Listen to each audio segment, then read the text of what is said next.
চলেন আমরা ভাবতে শিখি। আল্লাহ তাআলা আমাদেরকে নতুন করে আবারও ডাকতেছে, বান্দা মাহে রমজান আমি তোমাদের সামনে নিয়ে আসতেছি, তোমাদের এখন দরকার শুধু দোয়া করো, আল্লাহ রমজান আমারে দেখাইয়েন, রমজান পর্যন্ত পৌঁছাইয়েন।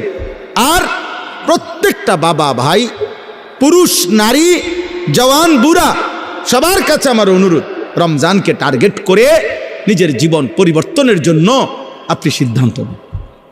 আল্লাহ কোরআনে ওয়াদা দিছে, বান্দা একটা মাস রমজান তুমি যত্ন নিয়া রমজান মাসটা কাটাইবা, সবগুলো গুনাহ ছেড়ে দিবা, আমি আল্লাহ তাআলার হুকুমগুলো পালন করবা, আমি আল্লাহ ওয়াদা দিলাম লাআল্লাকুম তাত্তাকুন, এক মাসে তোমাকে মুত্তাকি বানায় দেব, জান্নাতি বানায় দেব, বানায় দেব। আল্লাহ তাআলা বলছেন, আল্লাহ কোরআনে বলছেন, বান্দা তুমি মনে রেখো কোনোভাবে রমজান বলতে আমি কঠিন কিছু তোমার উপরে চাপাই নাই। ইউরিদুল্লাহু বিকুমুল ইউসরা ওয়ালা ইউরিদু বিকুমুল উসরা।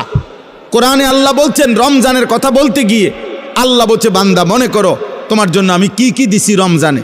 স্বাভাবিক সারা বছরের নেক আমল তো আছেই, বাকি নতুন করে কি দিলাম, এক নম্বরে ধরে নেন, নতুন করে আল্লাহ তাআলা রমজানে আমাদেরকে কি দিলেন, এক মাসের রোজা, রোজা রাখতে হবে। 2, প্রতিদিন তারাবি পড়তে হবে। 3, ইফতার করতে হবে। 4, রাত্রিবেলা সাহারি খাইতে হবে। 5, শেষ দশকে এতেকাফ করতে হবে। 6, শেষ দশকের বেজর রাত্রিগুলোতে সবে কদর তালাশ করতে হবে। আর কি, আর পুরাটা মাস গুনাহ থেকে বাঁচতে হবে। আল্লাহ তাআলার নেক আমল, 5 ওয়াক্ত নামাজ, জিকির, তেলাওয়াত, দোয়া, কান্নাকাটি, এর মধ্যে লিপ্ত থাকতে হবে। এই তো কথা।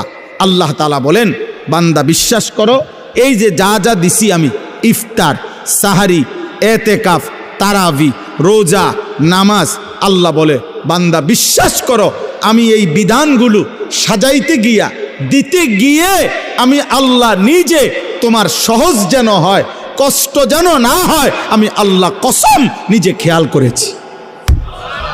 ইউরিদুল্লাহু বিকুমুল ইউসরা, আমি আল্লাহ চেয়েছি তোমার যেন সহজ হয়, ওয়ালা ইউরিদু বিকুমুল উসরা, আমি আল্লাহ তাআলা তোমার জন্য কঠিন হোক এটা চাই নাই।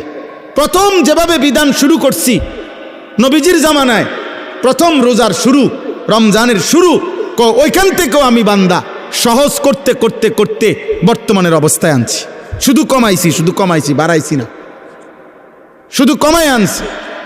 সংক্ষেপে বলি, প্রথম